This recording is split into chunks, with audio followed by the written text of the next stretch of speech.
നിങ്ങളുടെ favourite shows ഇനി ഒരിക്കലും മിസ്സാവില്ല. ഇപ്പോൾ C5 കാണും നിങ്ങളുടെ ഫേവറേറ്റ് ഷോ തികച്ചും സൗജന്യമായി.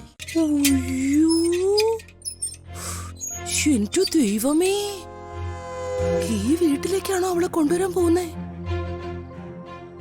ഇത് വീടാണോ അതോ കൊട്ടാരാണോ? ഇങ്ങോട്ടേക്കുള്ള അവളുടെ വരവ് മുടക്കിയില്ലെങ്കിലേ ഞാൻ ജീവിതത്തിൽ കണ്ണടച്ചുറങ്ങൂല.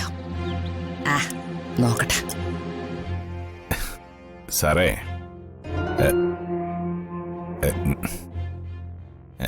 ஐயா, வந்த அம்மாவுக்கு சாருன்னு எவ்வளவு பிரியமான. அப்போ அம்மா நினைச்ச கல்யாணம் சாரு வேണ്ടെന്ന് വെക്കാൻ പാടുണ്ടോ?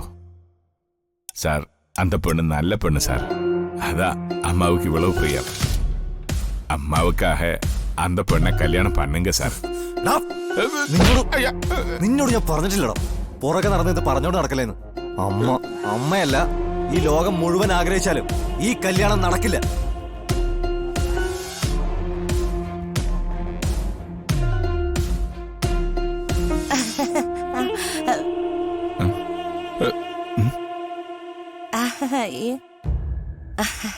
നമസ്കാരം.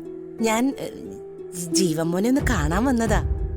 എന്തെങ്കിലും പ്രശ്നം ഉണ്ടെങ്കിൽ നടന്നോട്ടെ, ഞാൻ പിന്നെ വരാം. ഏയ്, നിങ്ങൾ എന്തിനാ വന്നേ? സാറേ, ഇവള് പൈത്യക്കാരി. அந்த நித்யாவோட குடும்பத்துக்கு கொடுமை பண்ண பைத்தியக்காரி.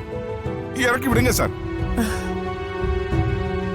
മോ എന്നോട് ഇറങ്ങി പോവാൻ പറഞ്ഞാലും സാരമില്ല. പക്ഷേ മോ കെട്ടാൻ പോകുന്ന പെണ്ണിനെ കുറിച്ച് ഒരു കാര്യം പറയാനാ ഞാൻ വന്നത്. എന്താ നിങ്ങക്ക് പറയാനുള്ളത്? നിങ്ങൾ എന്തിനാ ഇങ്ങോട്ട് വന്നേ? ഏട്ടൻ എന്തിനാ അവരോട് സംസാരിക്കുന്നേ? അല്ല, ഞാനൊന്ന് പറഞ്ഞോട്ടെ. നിങ്ങളൊന്നും പറയണ്ട. നിത്യേച്ചിയുടെ കല്യാണം മുടക്കാൻ വേണ്ടി ഓടി നടക്കുവല്ലേ നിങ്ങള്? ഇപ്പൊ ഇവിടെ വന്ന് അഭ്യാസം കാണിക്കുവാണോ? അയ്യോ മോളെ, ഞങ്ങള് തമ്മിലുള്ള പ്രശ്നങ്ങളൊക്കെ തീർന്നു. ഏട്ടന്മാര് രണ്ടാളും എന്നോട് ക്ഷമിച്ചു. ഞാനും മോനിപ്പോ നിത്യയുടെ വീട്ടിലല്ലേ, അതുകൊണ്ടല്ലേ ബന്ധുക്കാരുടെ അടുത്തൊക്കെ വന്നത്. വേണ്ട, ഏത് വേഷം കിട്ടാനും നളിനിക്ക് ബുദ്ധിമുട്ടില്ലാന്ന് എനിക്കറിയാം. നാണോ മാനോ ഇല്ലാത്തവർക്ക് എന്തോ ആവാലോ. പക്ഷേ ഏട്ടന്മാരെ പറഞ്ഞു പറ്റിച്ച കാര്യങ്ങൾ കൊണ്ട് ഇവിടെ കയറിക്കൂടാന്ന് കരുതരുത്. സുജാതയ്ക്ക് ഇഷ്ടമല്ലാത്ത ആരും ഈ വീടിനകത്ത് കയറുന്നത് എനിക്ക് ഇഷ്ടമല്ല. മനസ്സിലായോ? ഞാൻ ഇവിടേക്ക് വരാൻ പോകുന്ന പെണ്ണിന്റെ അമ്മായിയാണ്. അതിന് ഒരുപാട് മുൾച്ചെടികൾക്കിടയിൽ നിന്നും ഒരു മനോഹരമായ പൂവ ഞങ്ങൾ തെരഞ്ഞെടുത്തത്. അത് മാത്രമേ ഈ കുടുംബം സ്വീകരിക്കൂ. ഇറങ്ങാൻ. അല്ല, ഇറങ്ങാൻ. നിർത്തി, എല്ലാം നിർത്തി. ഞാൻ പോവാ. ടാറ്റാ.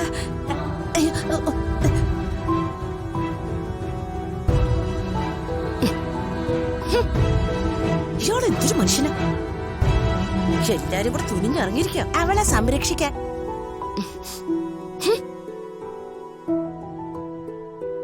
നന്നായി അച്ഛാ, അവർക്ക് ഇത് തന്നെ കിട്ടണം.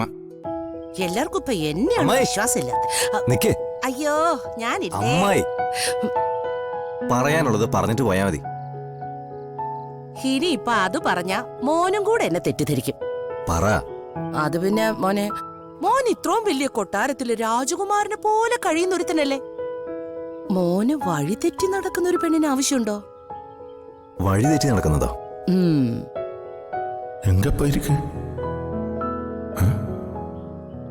എന്റെ പൊന്നു മോനെ, അച്ഛനും മോളും കൂടെ കല്യാണത്തിന് കാശുണ്ടാക്കാനെന്നും പറഞ്ഞ് എന്തൊക്കെയാ കാണിച്ചു കൂട്ടണേന്ന് അറിയാമോ? അവിടെ നേരം വെളുക്കുമ്പോ പോയാ വൈകുന്നേരാ കേറി വരിക. ഈ നേരം വരെ എന്തെടുക്കുവാന്ന് ചോദിച്ച ഒറ്റ ചാട്ടവാ എന്റെ നേർക്ക്. അല്ല, അവള് ചെല്ലുന്നിടത്തെ ഈ കാശം പിടിച്ചു നിൽക്കുന്നത് ആരാ? അതിന് മാത്രം അവക്കെന്താ ഇത്ര പണി? ദേ, അമ്മായി ദോഷം പറയാണെന്ന് കരുതരുത്. കുറച്ചു നാള് കഴിഞ്ഞ് തെറ്റായ വഴി കൂടെ പൈസയൊക്കെ ഉണ്ടാക്കി കല്യാണം കഴിച്ചു കഴിയുമ്പോ വഴി കൂടെ പോണവരൊക്കെ മോനെ കണ്ടിട്ടേ ദേ ഇങ്ങോട്ട് നോക്ക് എന്നൊരു ചിരിയിരിക്കും. അതെന്തിന്റെ പേരിലാണെന്ന് അമ്മായി പറയേണ്ട കാര്യമൊന്നും ഇല്ലല്ലോ.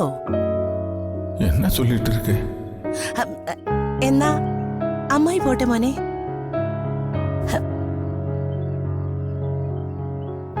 പോയാച്ചാ?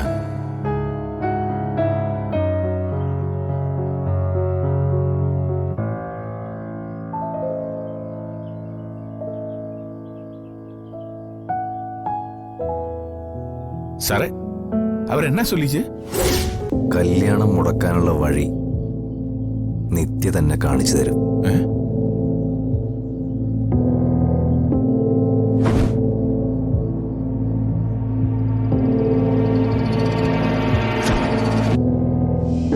ഈ ഇട്ടിരിക്കുന്ന വിഷത്തിൽ തന്നെ ഞാൻ അങ്ങോട്ട് പോകുന്നു, ഉറപ്പിക്കുന്നു.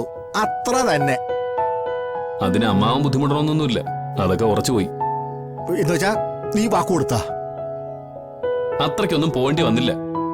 അനുപെ വഴി മുടങ്ങി. എടാ മോനെ, നീ കാര്യം തെളിയിച്ച് പറ. ആ, അമ്മാവനോട് കള്ളം പറഞ്ഞ എനിക്ക് ശീലമില്ല. എനിക്കൊരാളോട് ഇഷ്ടമായിരുന്നു. തമ്മിൽ കാണാതെ ഒരു വാക്ക് പോലും മിണ്ടാതെ തോന്നിയൊരിഷ്ടം. കുറച്ചുനാൾ ആ ആളെ അന്വേഷിച്ച് ഞാൻ അലയുകയും ചെയ്തു. പക്ഷെ തൊട്ടടുത്ത് നിന്ന് ആ ഇഷ്ടം കാറ്റെടുത്തോണ്ട് പോയി. എന്തു പറ്റി? ആ കുട്ടിയുടെ കല്യാണ നിശ്ചയം കഴിഞ്ഞു.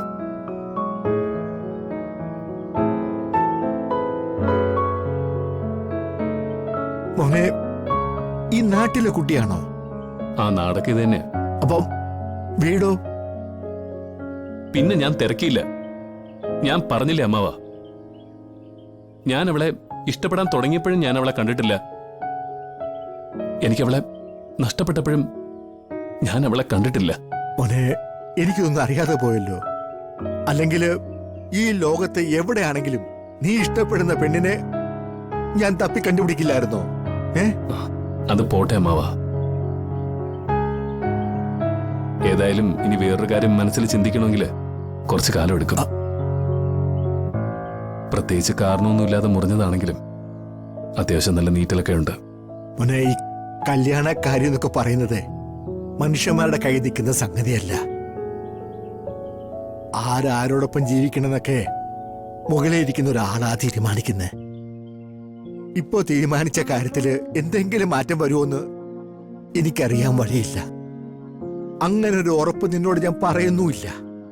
പക്ഷേ നീ ഇഷ്ടപ്പെട്ട പെണ്ണ് നിന്റേതാണെന്ന് ഒരു വിധി മുകളിലുണ്ടെങ്കിൽ കാലം എത്ര കഴിഞ്ഞാലും എത്ര ചുറ്റിത്തിരിഞ്ഞാലും അത് നിന്റെ അടുത്ത് തന്നെ എത്തിയിരിക്കും. കേട്ടോടാ മോനെ? അമ്മാവന്റെ ആത്മവിശ്വാസം കൊള്ളാം, പക്ഷെ എനിക്കതില്ല.